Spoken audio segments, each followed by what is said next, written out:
अस्सलामुअलैकुम, I am consultant nutritionist Ayesha Talat. आज का सवाल है कि एंजाइटी क्या है।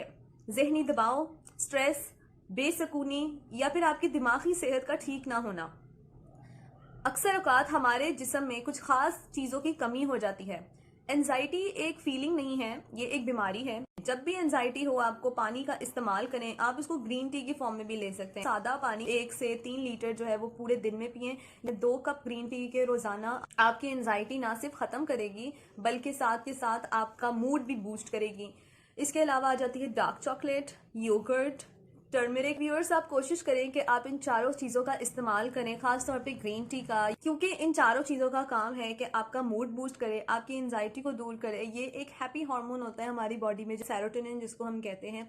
ये उसको बूस्ट करते हैं, उसकी प्रोडक्शन को इंक्रीज करते हैं। ये आपको लॉन्ग टर्म के लिए बहुत ज़्यादा फायदा देगा। आपको ये एंजाइटी को हमेशा हमेशा के लिए खत्म कर